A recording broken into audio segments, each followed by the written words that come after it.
What's up, everybody, and welcome to another edition of the Links and Locks podcast, the DFS edition. I'm Jason Sobel from GolfBet. He is Len Hochberg from RotoWire. We are here to break down this week's Rocket Mortgage Classic at Detroit Golf Club, Donald Ross course in Detroit, Michigan. Len, what's going on? How are you doing? Doing very well, Jason. Looking forward to I know you didn't ask me yet, but I don't even know if we could call this a birdie fest. I think we have to call this a track meet this week. Yeah, you got to go low. And so we're trying to find some players to go low. There's a little bit of a bomb and gouge to this course, maybe, where you can just go out there and pummel it all over the place, go find it and pummel it again. And that might be part of the strategy. You're so good looking at game theory every week. What are you looking at as we start looking at players and prices and picks on DraftKings this week? What are you looking at as far as game theory? Yeah, I'm looking at aggressive players, guys who want to go low and will get a lot of birdies. And there really isn't a lot of penalty out there for bad shots. This course is short. It has a lot of short holes, 4 par 4s under 400, a couple of par 3s under 170. 3 of the par 5s are gettable. There's one really long one. So there's a lot of short holes. The fairways are wide. The greens are average size. We saw Nate Lashley go 25 under 2 years ago, 3 years ago. I don't know if it's 2 years ago or 3 years ago, 2019, with 3 years ago, with 263s. Bryson DeChambeau shot 23 under.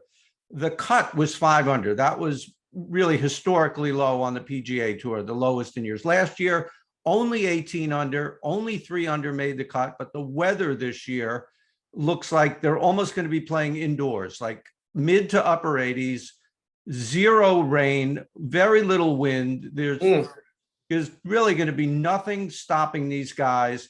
There are just a ton of birdies out there. And last year there were bogeys, but only 11 double bogeys on the weekend. I mean, there's just nothing to prevent these guys from there's water on one hole, a few less than last week. So it's just crazy easy.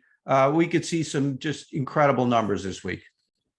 So as we're speaking here on Monday afternoon, pricing has been out for about 3 or 4 hours already. I've made a few lineups, Len, and every time I go to make a lineup, I wind up with a 2-4 lineup, which is to say 2 higher priced players, and specifically the same 2 just about every time, and 4 lower priced but not bottom priced players. So looking at guys, I think there's some tremendous value in the 7,000 to 7,600 range. So let's get right to it.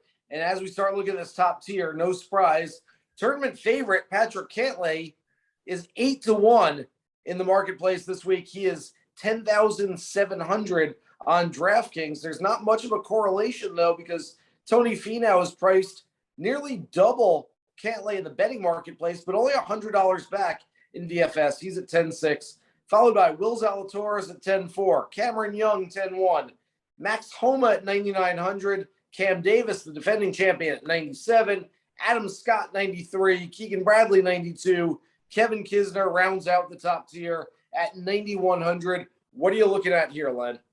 Yeah, I don't even know who your 2 guys are. We didn't talk. I'm going to guess one of them is Patrick Cantlay, because he looks he checks off every box for me this week, including a very affordable price. Maybe not 8-1 is not attractive, but 10,700 for a top guy on the DraftKings board is very favorable. He hasn't won in 2022, but he is done everything but 5 top 5s, 3 more top 10s, 2 more top 15s. He's 4th on tour in birdie average, 6th in birdie or better percentage. He just can chew up these courses. So I do like him. I like Cameron Young, who we saw at a very short course, granted a very different course, the Open Championship, and talk about bomb and gouge. He is just, he can just hit it very far. And like we said, there's no penalty this week for doing that. He is 8th on tour in birdie or better percentage. Cam Davis, for another long hitter, not as long as Cam Young. And I have to remember to call one Cam and one Cameron. but he does his best work on the shorter courses. He won here last year, third at Harbor Town, seventh at Colonial. I don't know why a big hitter like Cam Davis is doing his best work on shorter courses, but he is. And Kevin Kisner, who is Mr. Short Course on the PGA Tour. Those are the four guys I like in the 9,000 and up range. So I don't necessarily disagree with you too much. Cantlay is a really good price at what he is. He isn't one of the two that I keep putting in lineups, and maybe I should. And I like Cantlay. I've got him listed as the DFS play in my preview this week. But the two guys are the young kids, the former roommates that I really like a lot. Both have a lot of firepower, and both are hungry at this point in the year to go get a victory. Will Zalatoris, Cameron Young, two of the top young players in the game right now. I see this as, just sort of right down their alley. I want as much Zalatoris and Cam Young as I can get this week. And so, yeah, I'll have some Cantlay, but getting Cantlay essentially means you've probably got to take one of those two out of the lineup. And so it's been hard for me so far in the early going this week. Hard to get away from Zalatoris and Young. I like both of them. If I'm not spending all the way up, I'm probably not spending up. Cam Davis is a guy that usually I'm staying away from defending champions. There's a lot more demands on their time. They've got more media requests. They've got fans asking for autographs all over the place. They've got to do a little bit more for the sponsor. Cam Davis especially has never won before on the PGA Tour. This is his first win, his first time as a defending champion, but he's played, like you mentioned, really well. 3 straight finishes of 16th or better. And so I'll have a little Cam Davis as well at 9,700. After that, like I said, if I'm paying up, I'm paying way up, and I'm probably not going too far down into the 9,000s. And the 8,000s, there's not a ton that I like either. We start looking down the 8,000s to the next tier. Denny McCarthy, Matt McNeely, Sahith Theegala, Davis Riley, Cameron Tringali, Adam Hadwin, Webb Simpson, Russell Henley, Gary Woodland, and Mark Hubbard. What are you looking at from that crew? Yeah, I'm with you.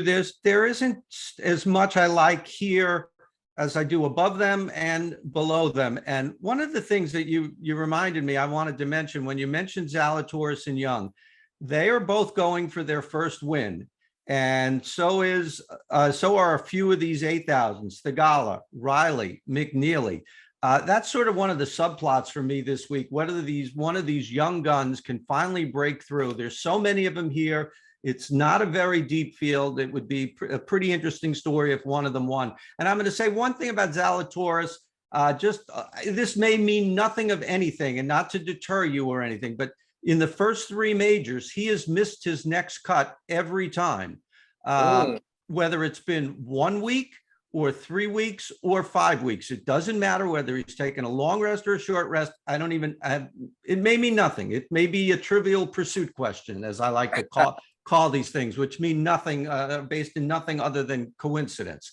But all that said, I think there's going to be a lot of people on Denny McCarthy. He is 8,900. That's a big price for Denny, but that's what happens when you finish in the top 7 of 3 of your past 4 starts. And usually when so many people are on these guys who really haven't done it before, like Adam Svensson last week, Adam Svensson chalk week last week, it didn't work out so well.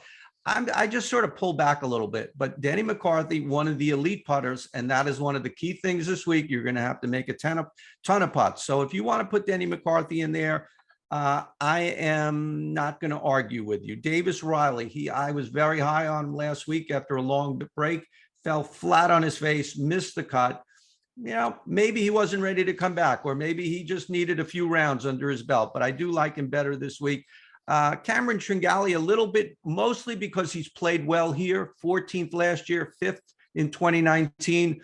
But Russell Henley, I think, is maybe the best play at 8,200 because of his price, 12th on tour in birdie average. And that is not he's not a good putter, but he is so good accuracy-wise with his driver and with his irons that he could be 12th in birdie average on tour, despite being only 107th in strokes gained putting. That's pretty cool. Yeah, I'm basically on the same line as you there, especially with Henley. Feels like we just haven't seen Henley play, and I'm looking at his results. That's because we haven't.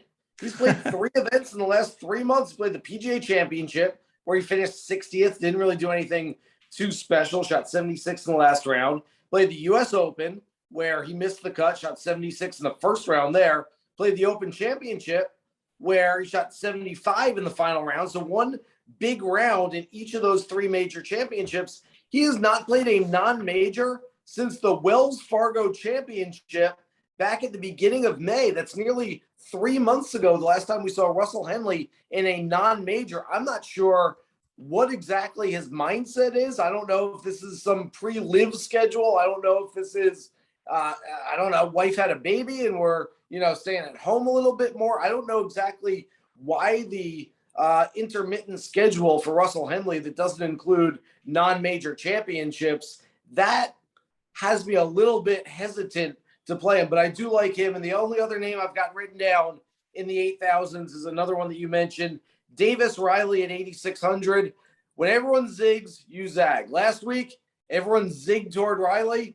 I hope for the listener's sake out there that you zagged, because he wound up missing the cut, but it wasn't bad. He shot 73, 71. The ball striking numbers were fine. I think that's going to get a lot of people off the scent this week, and a lot of people are going to fade Riley. I think that's a good time to get on him when a lot of people aren't. And so those are the only 2 names really from the 8,000s that interest me a whole lot, are Riley and Henley. And even Henley, like I said, I'm a little bit hesitant there. That said, I mentioned right off the top that I like forming lineups with 2 big guns and about 4 players in the 7,000s.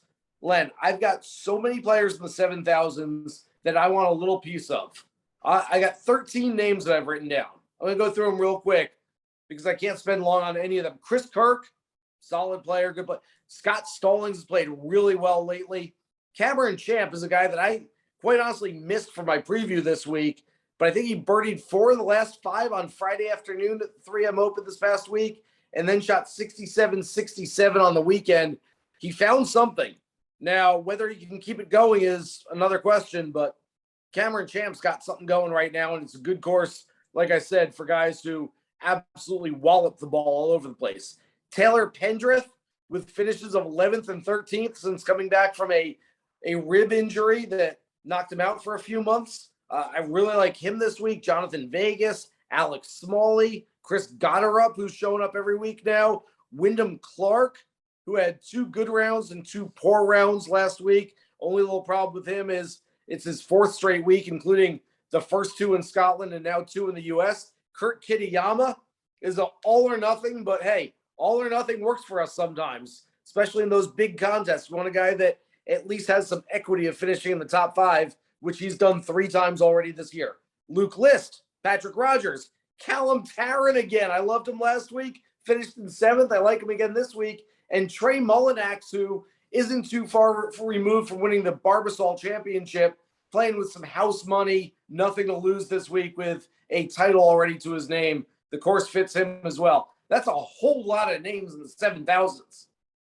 It is a whole lot of names, and I have a lot of names in the 7,000s. And I don't know what the odds would have been on this on the DraftKings Sportsbook, but I think only one of your names is one of my names, and that was Callum Tarrant. Oh no, I do like Scott Stallings as well. Scott Stallings, here's quite a full house for you. Last 5 starts, 3 top 8s, 2 missed cuts.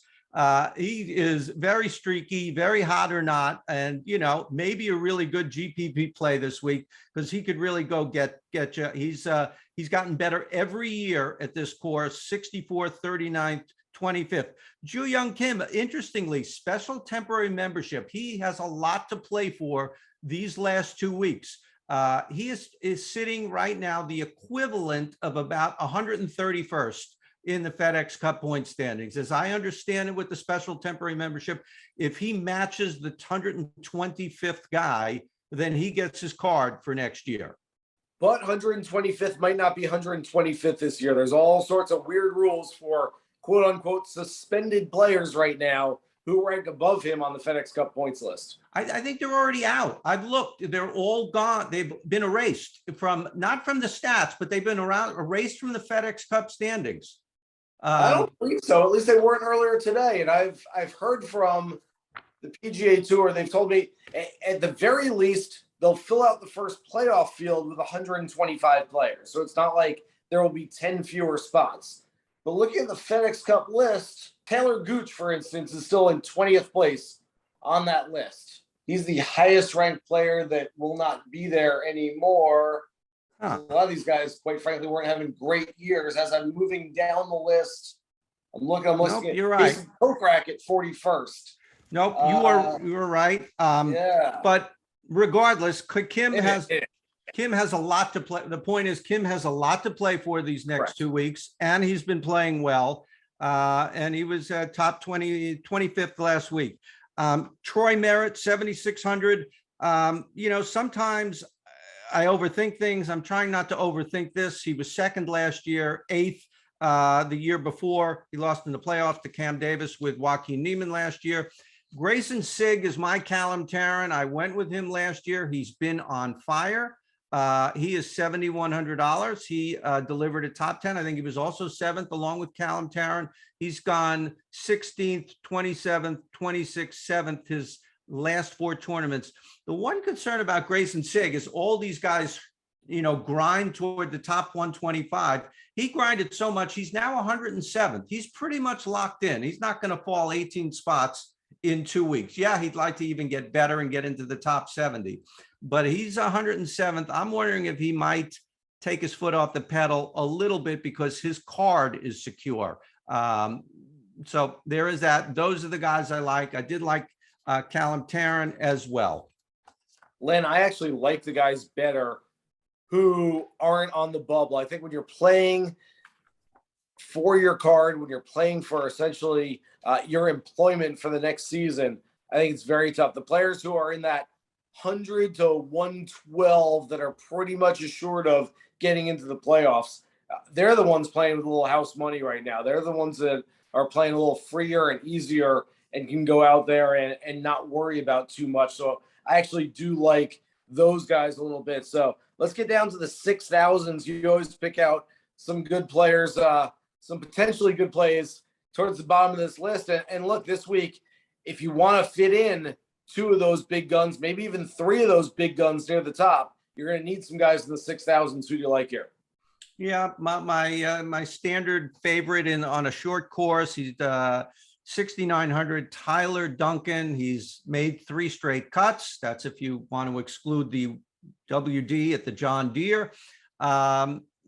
He is, top 75 on tour in scoring average. I don't know how that is. He's 123rd in the point standings, just inside the top 125, but top 75 in scoring average. So he can get in and make some birdies.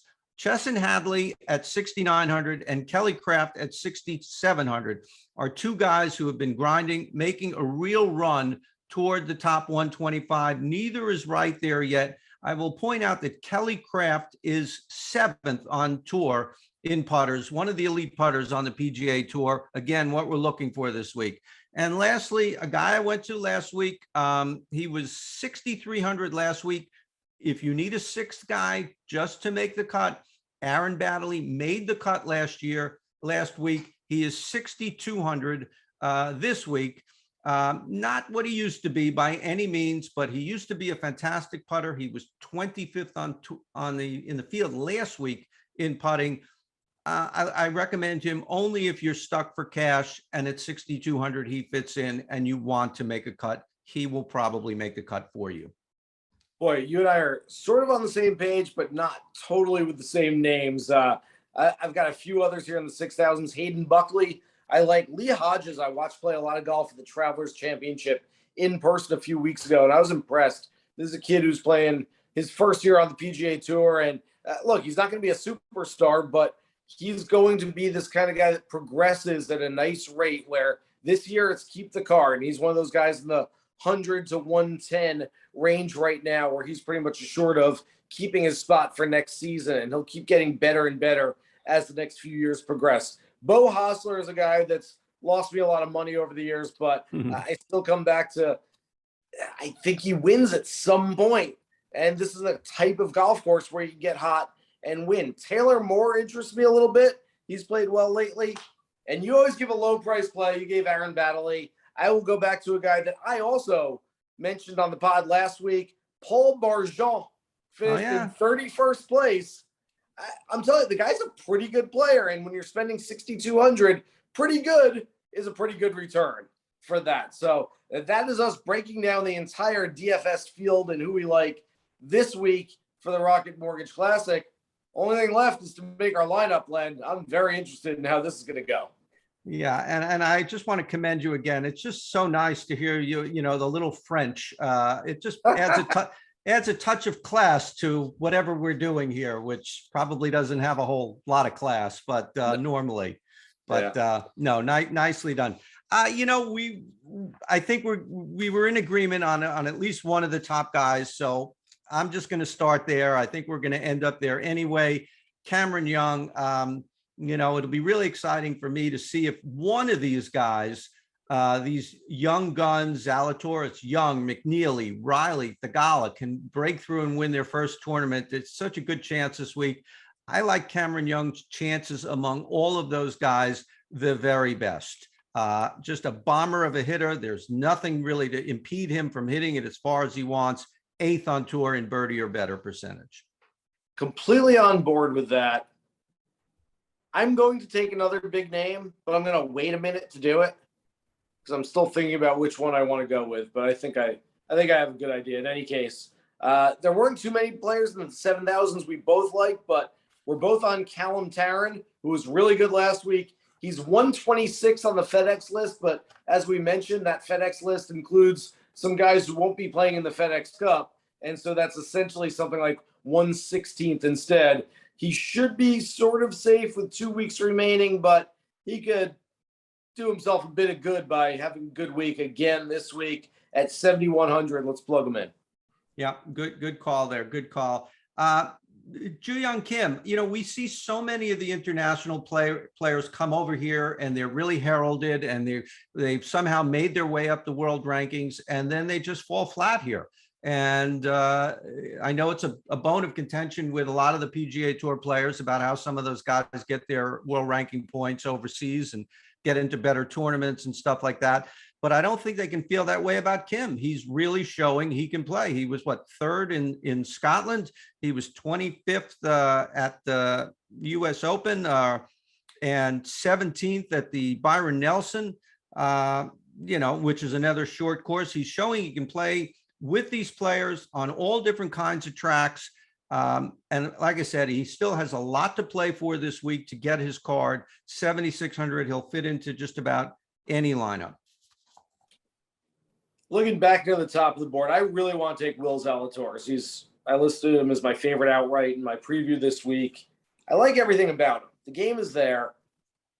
I think the motivation is pretty obvious to go get his first PGA Tour win. He's 13th in the world. The guy's a superstar. That said, being only 300 behind Patrick Cantlay, and there are certain superstars you look at in a field like this and say, you know what, the guy's just getting some reps in. The guy's just kind of maybe going through the motions a little bit, just playing for the sake of playing. Patrick Cantlay doesn't have that. He doesn't have that inner governor to say, hey, you know what? It's not a big event. Let's take something off the gas pedal. Let's, pump the brakes a little bit. Patrick Cantlay plays some of his best golf in non-majors. He's been 13th or better in his last 4 non-major starts. I think he just shows up here and plays good golf once again because that's what he does. You got me convinced. Only 300 more than Will Zalatoris. I think it's a really good price for a guy who's top of the board. I'm going to go with Patrick Cantlay at 10-7. Okay. That will leave us, and I'm trying to do the math this week. Does that leave us 14-5? Yes, it is. Wow. It does. An upset. Well, I should play the lottery or something this week. So we got 72.50 a man here. That's not a ton, but we do like a lot of the sevens. All right, I'm going to go back to my guy at 7,100, Grayson Sigg, playing really well lately. He's at 7,100. Four good weeks, 4 top 30s in a row, 7th last week. He looked, I watched a bit of the round on Sunday. I watched a lot of the round on Sunday. He really was grinding at the end. He impressed me with his tenaciousness out there, and he made a birdie putt on 18, and he really rejoiced over that. I liked the fire I saw from him. I look for him to have another good week. So we've got 7,400 left, and boy, there are a lot of options here, more options than I usually see. Harris English, by the way, at 7,300, Right. at least deserves a mention because he's Harris English. He's a good player, and since he's come back, look, he missed the cut by a mile at the Open. He was 42nd at the Scottish Open. He's not really a guy that tends to go over there and play good golf even when he's 100% healthy. He was 19th at the Travelers before that. I mean, I don't necessarily hate Harris English by any means. You've got Ricky Fowler sitting there, Wyndham Clark I like, Kurt Kitayama I like. I'm going to go with, it's between Alex Smalley and Chris Gotterup. We've seen Gotterup a lot lately. I just think this Smalley guy's he's got a little something extra. He's got a little gear that I think can go on a course like this. He's a little like Kitayama, and I'm going to build some lineups with both Smalley and Kitayama this week. They're all or nothing.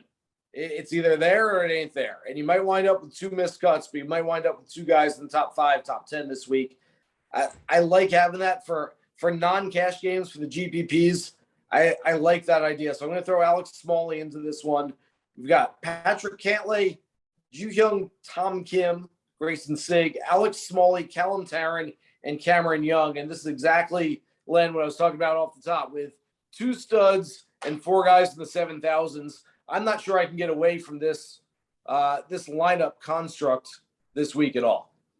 Yeah, I think it's a sound strategy. As we were talking, I was thinking, we like so many guys in the 7 to 7,500, 7,600. We, imagine making one lineup, maybe just for kicks and giggles of just all those low 7,000 guys and just seeing what happens there, because, this is an extreme birdie fest that lets a lot of other guys come into the equation here. Even though, Cantlay and Young and Zalatoris are the class of the field and Finau. But I think there are a lot of ways to go this week, but I like what we did. Would it be fun if DraftKings had sort of an alternate series where you could only spend 40,000 instead of spending 50,000 on your 6 players, you spend 40,000, and so you're playing in line against other like-minded players who are only spending 40,000 for their 6 players instead of 50,000. Well, then we could start that, and we could be the first one with that podcast, and we'd be pioneers. We do very well.